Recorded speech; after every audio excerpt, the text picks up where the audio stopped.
ድምፃዊ አንዱዓለም ጎሳን በተመለከተ አዲስ መረጃ ወጥቷል። በኦሮምኛ ሙዚቃዎቹ የኦሮሞ ህዝብ መላው ኢትዮጵያ ህዝብ እንድታቁልኝ የምፈልገው እንደ ቀነኒ ቤተሰብኛን እየቀነጠሰን ቆሞ ይሄዳል ማለት ነው። ኮንስል አንዱዓለም ጎሳ ወር ስለ አባ ገዳዎች ማስታረቅ አይደለም። በስመ አብ ወወልድ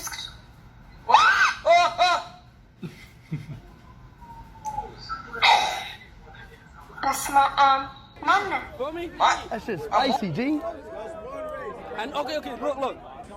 ሰላም ጤና ይስጥልኝ ውድ ቤተሰቦቼ እንደምናችሁ፣ እኔ ያለው በጣም ደህና ነኝ። ክብሩ ይስፋ ለመድኃኒዓለም። ዛሬም እንግዲህ እንደተለመደው ለእናንተ ይጠቅማሉ ያስተምራሉ ያልኳቸውን ቪዲዮዎች ወደ እናንተ ሰብሰብ አድርጌ መጥቻለሁ። ቤተሰቦቼ ያው እንደምታውቁት 9000 ፎሎወር ያለው አካውንቴ እንግዲህ ዘግተውብኛል። እንግዲህ ከአዲስ ነው የጀመርኩት። ሁላችሁም እንግዲህ ይህንን ቻናል ሰብስክራይብ በማድረግ እንድታበረታቱኝ ስለጠይቃለሁ። ቤተሰቦች ዛሬ ከምናነሳቸው ሀሳቦች መካከል እኔ አዱኛ ዙሪያ ጉዳይ የወጡ አዳዲስ ቪዲዮዎች አሉ። አባ ገዳ ስርዓት እንግዲህ ታርቀዋል ቤተሰቦቿ እያሉ ነው። ደግሞ ሌላም ዜና አለ። ደግሞ አልታረቁም እርቁ ተቋርጧል የሚሉ ሁለት አይነት የተጋጩ ሀሳቦች አሉ። እሱንም የምናየው ይሆናል። በመቀጠል ደግሞ ህዝበ ክርስቲያኑንና ህዝበ ሙስሊሙን ያስቆጣ አንድ ተግባር አለ። ወንድ ለወንድ ሲሳሳሙ የታየ አንድ እምነታዊ ቦታ የታየ አንድ ቪዲዮ አለ። እሱንም ቪዲዮ እናያለን። በመጨረሻ እንግዲህ አይሾ ስፒድ ኢትዮጵያ ውስጥ ሊመጣ ነው። በዛ ምክንያት ብዙ ሰዎች የራሳቸውን ምልከታና አስተያየት እየሰጡ ነው። ከዛ መካከል ምን አይነት ሀሳቦች አሉበት የሚለውን አብረን የምናየው ይሆናል። ወደ ቪዲዮ ቤተሰቦቼ ላይክ በማድረግ ጀምሩ። ላይክ ለምን ደሞ አታረጉት? እኔ ልብ ቅርጹን ሳሉልኝ አላልኳችሁ? እንደዚህ ንኩልኝ ነው እንጂ እንደዚህ መጠንቆሉ ምን ያቀሳል? ኧረ በስመ አብ። ድምፃዊ አንዱዓለም ጎሳን በተመለከተ አዲስ መረጃ ወጥቷል። በኦሮምኛ ሙዚቃዎቹ እውቅናን ያተረፈው ድምፃዊ አንዱዓለም ጎሳ ከሞዴል ቀነኒ አዱኛ ህልፈት ጋር ተያይዞ ተጥሎበት ከነበረ ማህበራዊ እገዳ ወይንም ጉማታ በገዳ አባቶች ውሳኔ ነፃ መሆኑና ወደ ጥበብ ስራው እንዲመለስ መፈቀዱ ተሰምቷል። ታህሳስ 21 ቀን 2018 ዓ.ም በተከናወነ ስርዓት ድምፃዊ በታላላቅ አባገዳዎች ፊት ቀርቦ ባህላዊ የቡራኬና የነፃነት ስርዓት ከተፈጸመለት በኋላ መደበኛ የሙዚቃ ስራውን እንዲቀጥል ሙሉ ፍቃድ ተሰጥቶታል። ድምፃዊ ከሞዴል ቀነኒ አዱኛ ሞት ጋር በተያያዘ በህዝብ ዘንድ ከፍተኛ ተቃውሞ ገጥሞት የነበረ ሲሆን ጉዳዩ በህግ ከመያዙም በተጨማሪ በባህላዊ መንገድ ማህበራዊ እገዳ ተጥሎበት ከሙዚቃ መድረክ ርቆ መቆየቱ ይታወሳል። በአባገዳ ስርዓት መሰረት ታርቀዋል የሚል ዜና ብዙዎች እየሰሩ ነው። እኔ አንደኛውን ነው ያቀረብኩላችሁ። ከዚህም ተከትሎ ደግሞ ሌላም እንግዲህ የወጡ መረጃዎች አሉ። አልታረቁም እርቁ እንዲቋረጥ ተደርጓል በሚል እንግዲህ አባትየውም የተናገሩ ሌሎች ሰዎችም የዘገቡት ቪዲዮዎች አሉ። እሱም እኔ አሁን የተሰማ ሰበር መረጃ አለ። በድምፃዊ አንዱዓለም ጎሳና በሟች ቀነኒ አዱኛ ቤተሰቦች መካከል ሲካሄድ የነበረው የባህላዊ እርቅ ሂደት በይፋ መቋረጡ ተገልጿል። ነገሩ ከታሰበው በላይ ውስብስብ ሆኗል ነው የተባለው። የእርቁ ሂደት እንዲቋረጥ ያደረጉት ሶስት ዋና ዋና ምክንያቶች ሲሆኑ የመጀመሪያው የቤተሰብ ቅሬታ ነው። የሟች ቀነኒ አባት አቶ አዱኛ ዋቆ ድምፃዊው በዋስ መፈታቱ እንዳሳዘናቸው ገልጸው የልጄን ደምም ሆነ እውነት እስካሁን አላገኘንም ብለዋል። ሁለተኛው የስርዓቱ አካሄድ ነው። የአባገዳዎች ስብሰባ ወይም ጋዲሳ በ3 ጊዜያት የተካሄደ ቢሆንም በአራተኛው ቀጠሮ ላይ የሟች አባት ሳይገኙ ቀርተዋል። አባገዳ ጎበና ሆላ እንደገለጹት ቤተሰቡ ለእርቁ ፈቃደኛ ባለመሆናቸው ሂደቱ ተቋርጧል ብለዋል። ሶስተኛው የእውነት ፍለጋ ልዩነት ነው። አቶ አዱኛ ገዳዮች ሳይለዩና ድርጊቱ ሳይታመን ጉማ ወይም የደም ካሳ አንቀበልም በማለት ሂደቱን ተችተዋል። አንዱዓለም በበኩሉ ድርጊቱን እንዳልፈጸመውና እውነቱ እንዲወጣ እንደሚፈልግ ለአባገዳዎቹ ሲገልጽ ቆይቷል። ቤተሰቦቿ ቀነኒ በሰው እጅ እንደተገደለች ሲያምኑ አንዱዓለም ግን ራሷን እንዳጠፋች በመግለጽ መከራከሩ በሁለቱ ወገኖች መካከል መግባባት እንዳይፈጠር አድርጓል። እናንተ ምን ትላላችሁ? እንዲህ አይነቱ ስብስብ የወንጀል ጉዳዮች በባህላዊ የእርቅ ስርዓት መጠናቀቅ አለባቸው ወይስ በፍርድ ቤት ውሳኔ ብቻ? ሐሳባችሁን አካፍሉኝ። መረጃው የፋስት መረጃ ነበር። ሐቋን እንድታወጡልኝ አሁንም ከጎናችሁ እውነቷ እስከሚወጣ ድረስ እቺ እናቷ ናት።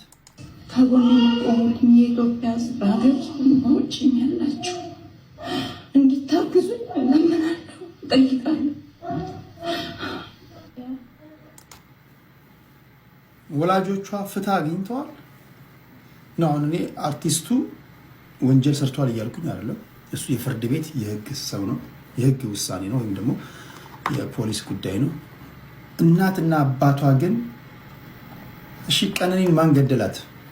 ራሷን ነው የገደለችው? ሰው ነው የገደላት? ማን የገደላት? ወላጆቿ የኢትዮጵያ ሕዝብ የልጄን ጉዳይ የልጃችንን ጉዳይ አደራ ብለዋል። አንዳንዶቻቸው ገና አስክሬን ሳይወጣ እናትና አባቷን የሚጎዳ ንግግር ስታደርጉ ነበር እና በዛ ተጎድተው እናትየው እና አባትየው የሰጡት ነገር ነበር። ኦኬ መላው የኦሮሞ ህዝብ መላው የኢትዮጵያ ህዝብ እንድታቆልኝ የምፈልገው እንደ ቀነኒ ቤተሰብ እኛ አባገዳዎቹ ጋር ያልተስማማንበት ቦታ የአባገዳን ስርዓት የገዳን ስርዓት አለመቀበል ሳይሆን አለማክበር ሳይሆን የቀነኒ ጉዳት በግልጽ ሊጣራ ይገባል ከሚል አኳያ ነው። ፊቷን እንደዚያ ያደረገው የደረሰባት ጉዳት መጠንና ጥልቀት መታወቅ አለበት። በጎጂው በኩል እየተባለ ያለው አልገደልኩም ግን ጉማ ከፍላለሁ የሚል ስለሆነ እሱን ጉማ አንቀበልም፣ ልጃችንን ጉማ አንበላም ነው ያልነው። እኛ ያለው ይሄንን ነው። ከዛ ውጪ እዛ እንትን ላይ የተገኘው ያልተገኘንበት ምክንያት ይሄ ነው። ሌላው ቤት አለን። ቤታችን ሁለቴ መጥተዋል። የተነጋገርነው አለ። ከመሐላ በፊት መጣራት ያለበት ነገር አለ ብለን አመልክተናል። አጣርቼ መልሳለሁ ነው ያሉ። መጨረሻ ላይ ግን ያሉት አባገዳው ወደ መሐላ ነው የምንሄደው ከመሐላ በኋላ ነው ያሉት። እኛ ያንን መሐላ አልተቀበለም እንደ ቤተሰብ። ይሄን እንድታውቁ እንፈልጋለን። በመጨረሻ ማለት የሚፈልገው መላው ውጪም ያላችሁ ውስጥም ያላችሁ ለቀነኒ ፍትህ ሲጠብቁ የነበሩ ኢትዮጵያውያን በሙሉ ከልብ የመነጨ ምስጋናችን እናቀርባለን። ቤተሰቦቿ የተናገሩት ነገር አለ። አባቷ የሚያስተላልፉ መልእክት ምንድነው? እኔ አባገዳ ስርዓትን ንቄ ምናምን ሳይሆን እኔ አልገደልኩም ካለ ደግሞ ካሳ ለምንድነው የሚሰጠው? ስለዚህ ይሄ ነገር በስነ ስርዓት ሊታይ ይገባል። የልጄ ደም በከንቱ ፈሶ መቅረት የለበትም። ሲደበድባት ሲያሰቃያት ነበር ብለው ያስተላለፉት መልእክት አለ። ሌሎችም እስቲ የተናገሩት አለ። እስቲ እኔና እንመለስ። አንዷለም በአባገዳዎች ተመርቆ ተለቀቀ። የቀነኒ ቤተሰቦች እርቁ ላይ አልተገኙም። እኔስ ኢትዮስፖራ ብሆን የሆነ ሰው ሲገላት ባይኔ እንኳ ባላይ አቢዩዝ አርጓት ጠፍጥፏት ከሰውነት ውስጥ አውጥቶ እንዳትኖር እንዳትሄድ እንዳትቆም አድርጎ ያሰናበታትን ከሰው ማንነት ውስጥ ያወጣትን ሰው ልጄ ብትወልድ በል እንደ ወላድ ማለት ነው ጋ አመት ሳይሙላት ሀዘኔን ሳረሳ ወልጄ ተቸግሬ አሳድጌ አስተምሬ ነገ ሰው ትሆናለች ብዬ አግብታ ወልዳ ቤት ይዛ የልጅ ልጅ ታሳየኛለች ብዬ ተስፋ የጣልኩባትን ልጅ ከአባቷ ጋር መከራ አይቼ ኖሬ ያሳደግኳትን ልጅ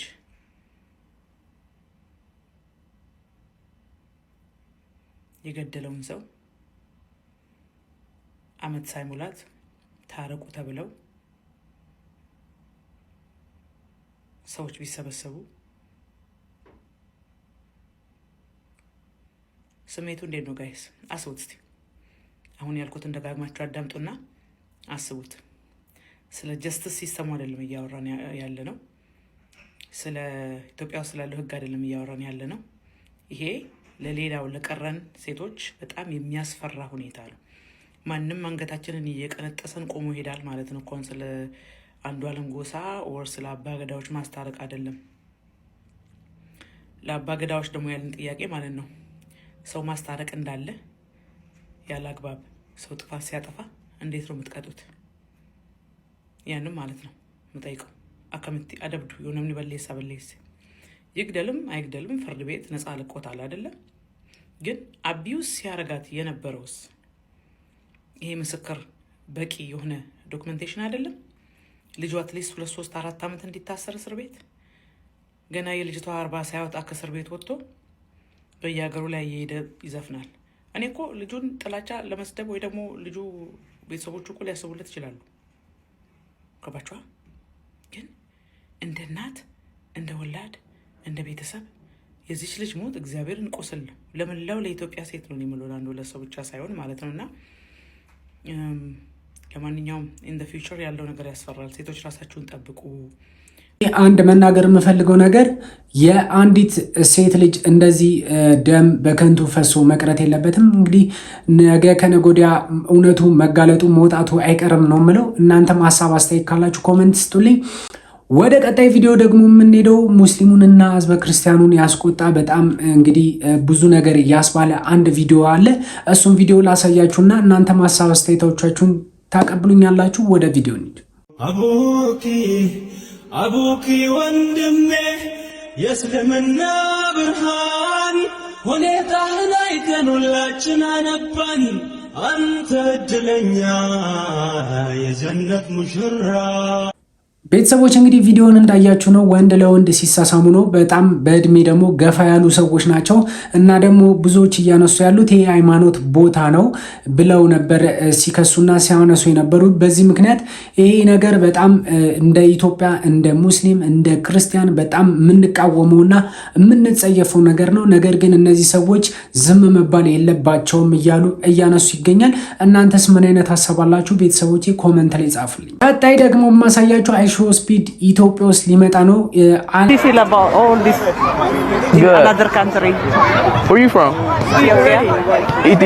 ዓለም ላይ ብዙ ተጽዕኖ ፈጣሪ ልጅ ነው።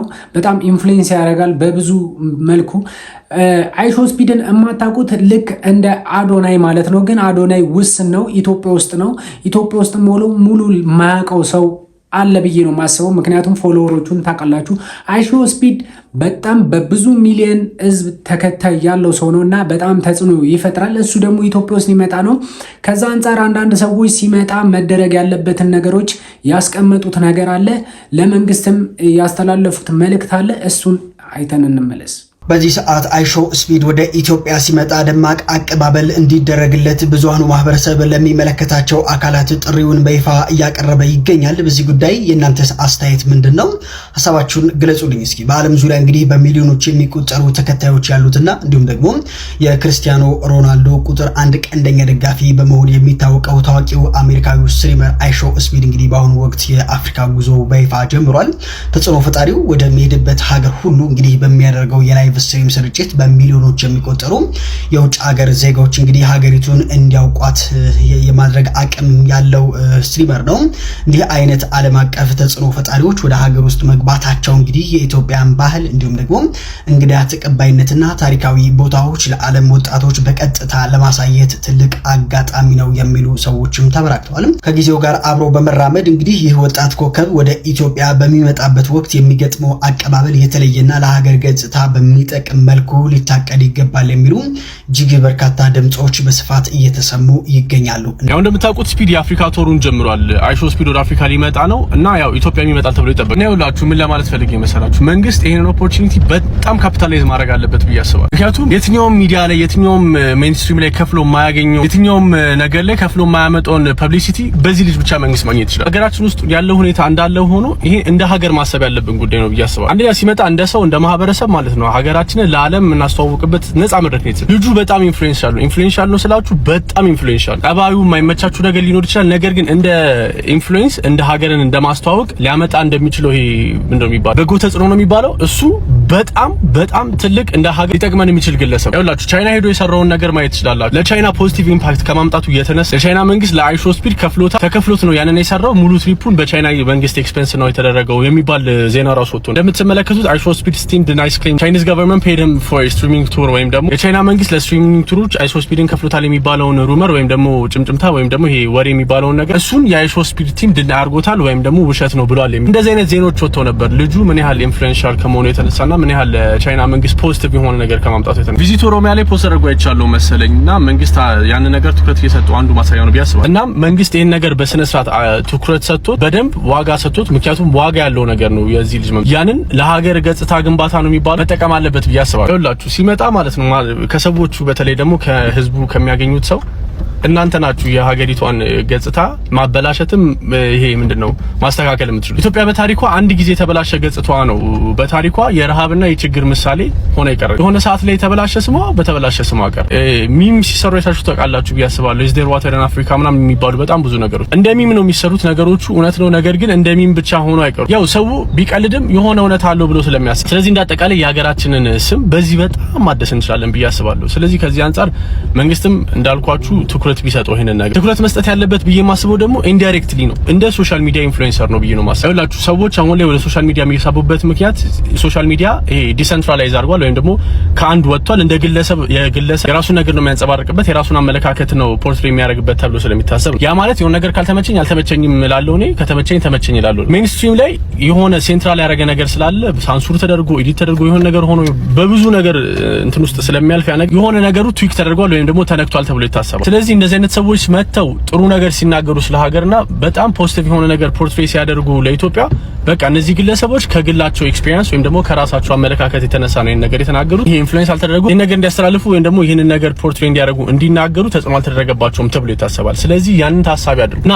አደራ ሰዎች ይሄ እኔ አይ ቲንክ የአፍሪካው ቱር ላይ ሁን ብቻ አላቅም የሆነ ቪዲዮ መጥቶልኝ ፕሊዝ ጊቭ ሚ ማኒ ፕሊዝ አምፑር ምናምን የሚባል በጣም ብዙ ነገር አይ እና እሱን ታሳቢ አድርጉት። ይሄ መልእክት ለኢትዮጵያ መንግስት አርሱልኝ ለሚመለከተው አካል በሙላ ማለት ነው። አይሾ ስፒድ ወደ ኢትዮጵያ ሊመጣ ነው። አይሾ ስፒድ ማለት በጣም ትልቅ ኢንፍሉዌንሰር ነው። ትልቅ እኔ ካራክተሩና ብዙ ነገር ደስ ባይለኝም ግን ትልቅ ኢንፍሉዌንሰር ነው። ኢንፍሉዌንሱ ከባድ ነው።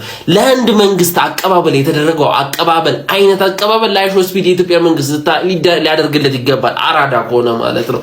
ማለትም ይኸውላችሁ እስከዛሬ የተሰሩት የሚያማምሩ ፕሮጀክቶች ኮሊደሩ ሁሉም ነገር ማለት ነው ወደ ገንዘብ ወደ ቱሪዝም ገንዘብ የሚቀይር ትልቅ እድል ነው ለኢትዮጵያ የመጣው ባይዜ እዚህ ጋር መጥተው የሆነ ህፃን ጎረምሳ ወጠጤ ልጅ ከታያችሁ በቃ ዶላር ነው በቃ እንደዚህ ሊታይ የሚገባው በቃ ይሄ ሰውዬ ኢንፍሉዌንስ ነው ይመስላችሁ ቻይና ሄዶ የቻይና ኦሬዲ ቱሪዝሟ ትልቅ የነበረች ሀገር የባሰነ የጨመረው መመልከት ይችላል። የሄደባቸው ሀገሮች በሙላ ቱሪዝሙ ጨምሯል። እኛ ደግሞ እስከዛሬ ከተቀበሉት ሀገራት በጣም በተሻለ ሁኔታ ነው አይሾ ስፒድ ልንቀበለው የሚገባው።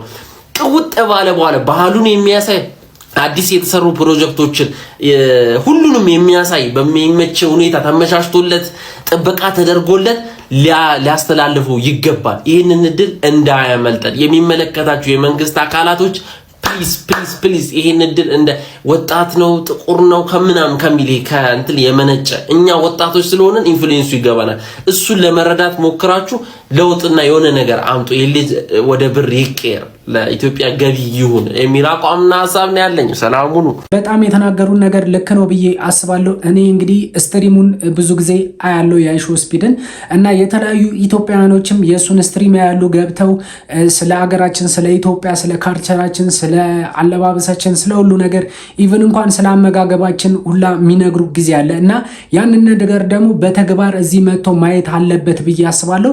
እስቲ ከዚህ በፊት ከአበሾች ጋር ገብቶ ያረገውን ቃለ ምልልስ ላሰማችሁና እንመለስ።